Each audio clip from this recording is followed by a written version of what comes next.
Ce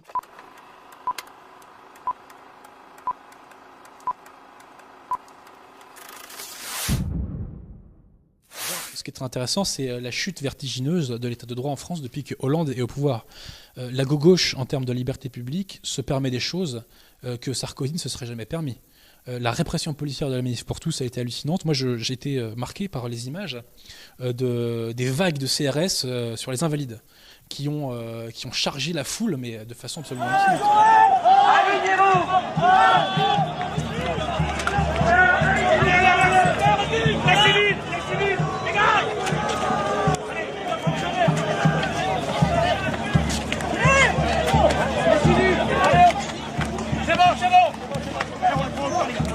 Il allait par terre!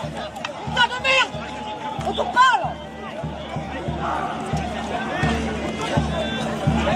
On a vu les images des Champs-Élysées, où on a vu 2 hommes se faire verbaliser parce qu'ils portaient un bonnet. C'est complètement hallucinant. Pour un bonnet rouge, putain! Pour un bonnet rouge! C'est extraordinaire! Pour un bonnet rouge, 3e fois arrêté! Dictature! Socialiste! Dictature! Bientôt une loi contre le port du bonnet rouge. Oui, pardon? Oui. Bientôt une loi contre le port du bonnet rouge. Mais il faut espérer. Parce que là au moins on le saura, et on saura qu'on ne peut pas porter le bonnet rouge. Et qu'est-ce qu'on vous a dit? 3e fois qu'on se fait arrêter! 3e fois qu'on se fait arrêter. Et pour quel motif? Qu'est-ce qu'on vous dit? Pour Le bonnet rouge! Déjà, du temps de la manif pour tous, les gens qui mettaient des t-shirts ou des sweats manif pour tous pouvaient se faire verbaliser. Alors, attendez, je viens d'être appelé par une cliente qui se trouve dans votre panier à salade, qui m'indique qu'elle elle a été arrêtée parce qu'elle avait un sweatshirt de la manif pour tous. Est-ce qu'on peut parler?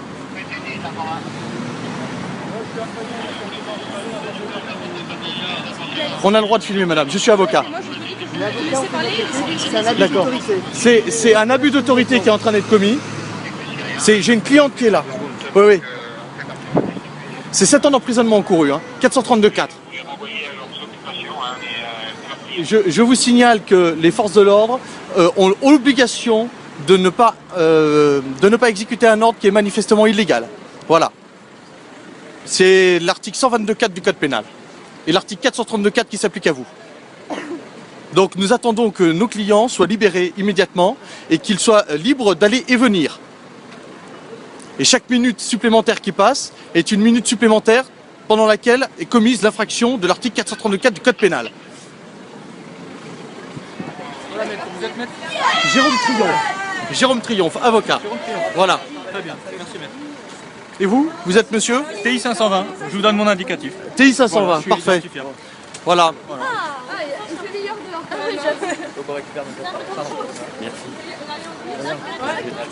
Ah, liberté!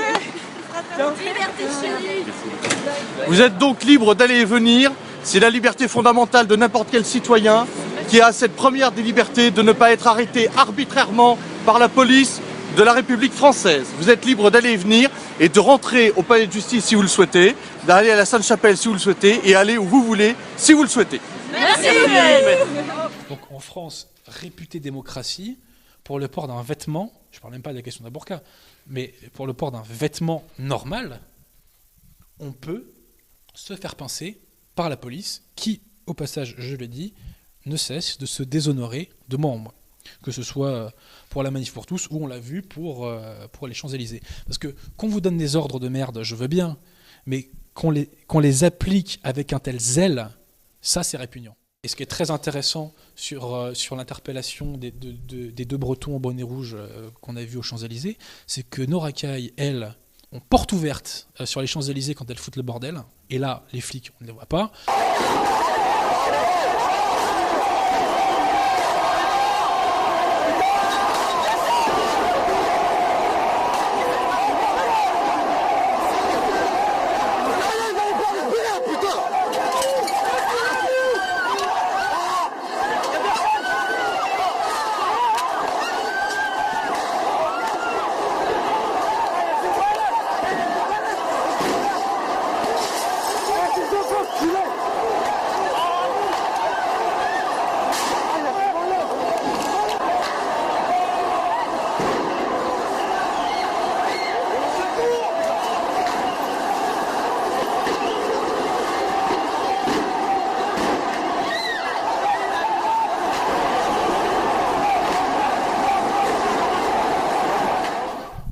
quelques images de la BAC qui s'amusent un peu sur YouTube. Hein.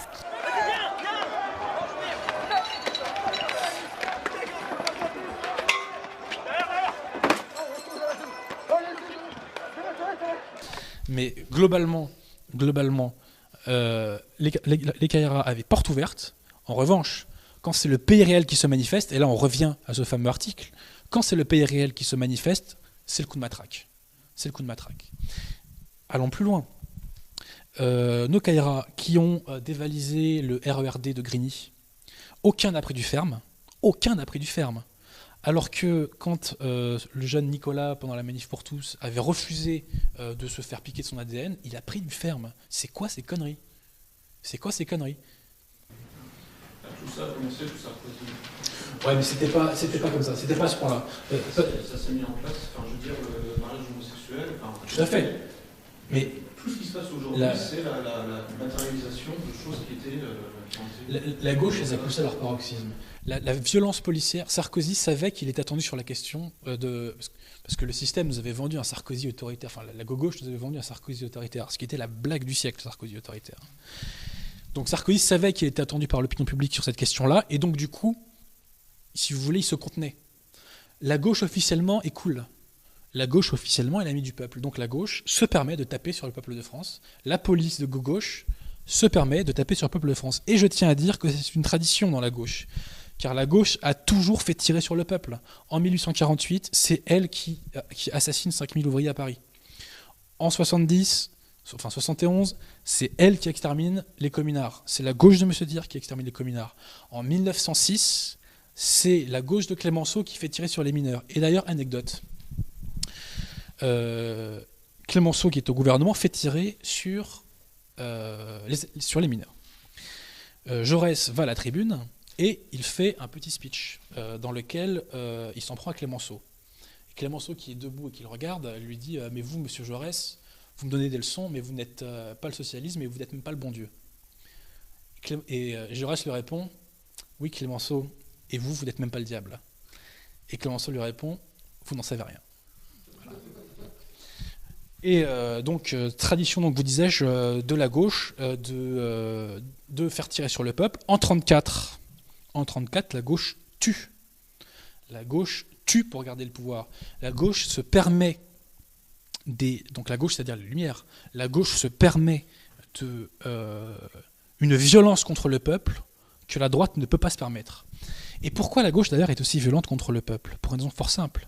C'est parce que selon les Lumières, rappelez-vous, si vous n'êtes pas d'accord avec eux, si vous êtes structuré par le passé, vous perdez votre droit d'exister. Donc les Vendéens, on peut en buter 500 000, c'est pas grave, ce ne sont plus des êtres humains. C'est autre chose. Quand on est fidèle au roi de France et quand on est fidèle à la croix, on n'est plus un être humain. Donc on peut vous exterminer.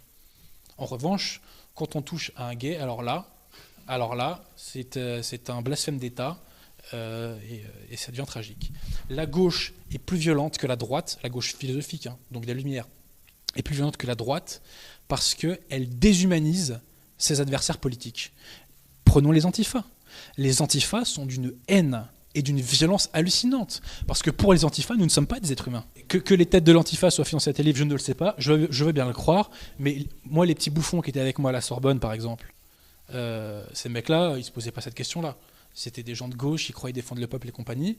En réalité, ils ne montraient pas l'inhumanité absolue de leur logiciel parce qu'ils déshumanisaient des êtres. Et d'ailleurs, on le voit aujourd'hui, les militants du Front National, où l'électeur du Front National est une merde officiellement. On peut lui cracher dessus, on peut le cogner, il n'y a pas de problème, c'est une merde. De fait, aujourd'hui, les électeurs du Front National sont des sous-hommes. Ils sont considérés par le système comme des sous-hommes. De fait. Regardez ce qu'on a fait à Marion Maréchal Le Pen. C'est immonde. C'est immonde. Voilà.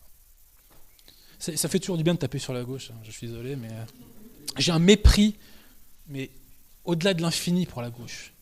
Ces gens-là sont les plus grosses pourritures de l'histoire de France. Parce que moi, je veux bien qu'on mette des coups de bâton au peuple. Après tout, des fois, il les mérite un peu, faut pas se mentir. Je veux bien qu'on fasse des sales coups, je veux bien qu'on défende ses intérêts, mais derrière, n'essaie pas de passer pour un ange. T'es une pourriture, assume d'être une pourriture. Voilà, c'est tout. Vous avez parlé pour les églises parisiennes, il y a aussi Même Brossat qui est candidat avec Anne Hidalgo, si je ne me trompe pas. Oui, le beau gosse, là. Oui, ça Très viril.